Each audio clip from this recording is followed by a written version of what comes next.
Hello, friends. Happy New Year. Welcome back. And it is good to be back. It's actually been a few weeks since I have met you here. Thank you for coming back for our teaching time. Today, we are talking about how to jump in a conversation when you have a customer who is ranting because they're frustrated, because they're angry, or because they just want to tell you the story of their issue. How do you jump into that conversation without making them feel cut off and without letting them go on and on? Well, I'm going to walk you through exactly how to do that using what I call the jump rope technique. If this is your first time here, you don't know me. I'm Myra Golden, and I work with customer service professionals like you who want to deliver a fantastic customer experience. And sometimes you need a little support in how to redirect interactions with those challenging customers. If that sounds relevant to you, I want you to like this video and make sure you subscribe to my channel so you'll be the first to know when I release another video. If this is your first time here, I want you to go to the comments and type hi. Go to the comments, type hi, and I will come out and personally meet and greet you over the next week or so. All right, so today we are talking about how to assert ourselves in a conversation when a customer is going on and on and on. I want you to think about the game of jump rope. Now, when I was young, we actually did outdoors things like jump rope and jacks and riding bikes. I know that is not common now, but imagine a game of jump rope.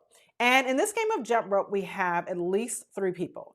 Picture a little girl on one end of the rope, and she's twisting the rope. And on the other end of the rope is a little boy. So they're both holding the rope and they're swinging, not twisting. They're swinging the rope. And you are the third child, and you are going to jump in to that game of jump rope. Now, when you're trying to jump into the rope, you can immediately just jump in. You know, you see the rope, you jump in. And if you're lucky, you get it right. But a lot of the time, if you don't time it right, you're going to trip. You'll mess up the game of jump rope, somebody drops one in, or you just trip and everything stops. You have to restart.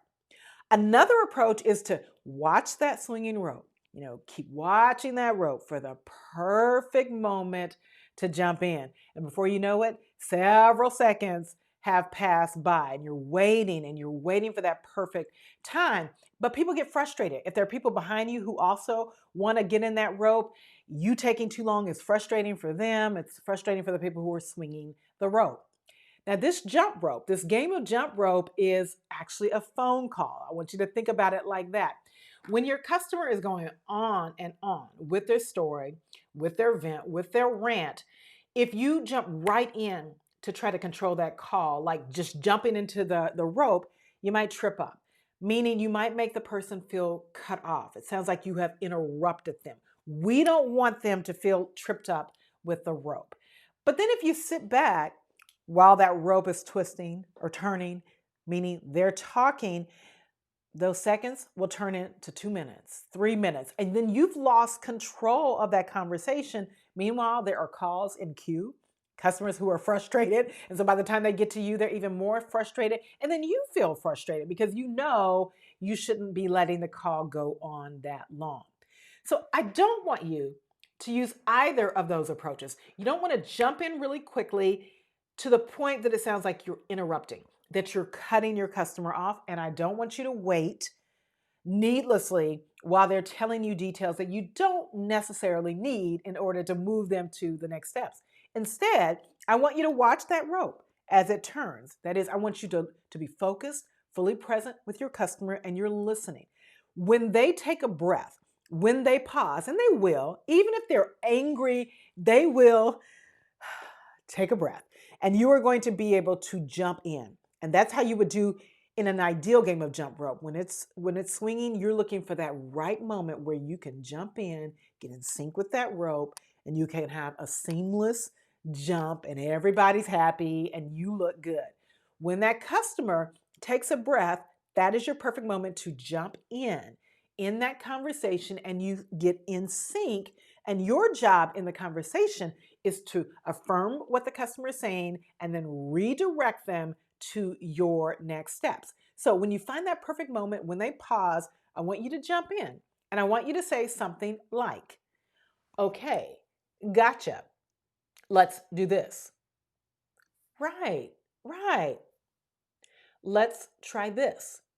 Say whatever feels right in the moment. As long as you time it to where you don't jump in and you trip up the rope and you don't sit back and wait too long, you time it right and you go in with right, right, or okay, gotcha. You are going to be in sync with the customer. They'll feel listened to and heard, not interrupted. You won't have waited too long, and then you can guide them to the next steps. This is one of my favorite ways to control a conversation, and you control it in such a way that you feel or you come across as tactful, as diplomatic, as listening. And we want to do all of those things because we want to keep the temperature down in the interaction and have you move forward. So try the jump rope technique. All you have to do is get in sync and guide to the next steps. Try this out and then come back in the comments. Let me know how it worked for you. This technique is from my De-escalation Academy. This is a special training, intensive training that I have to help people regain control of conversations, redirect interactions, keeping the temperature down so that you can move forward with your customer to whatever is next. If you're interested in De-escalation Academy, go to the description box. I'll make sure to give you information there. All right. As always, if you have ideas that you want me to discuss in our weekly teaching time, go to the comments and let me know. I get all of my ideas these days for my YouTube videos directly from you. So go there. I love it when you tell me what's on your mind, what you're struggling with, and what you need. If this was helpful to you, be sure to like this video and take the time to subscribe to my channel so that you'll be the first to know when I release a new video. Thank you so much. Until next time.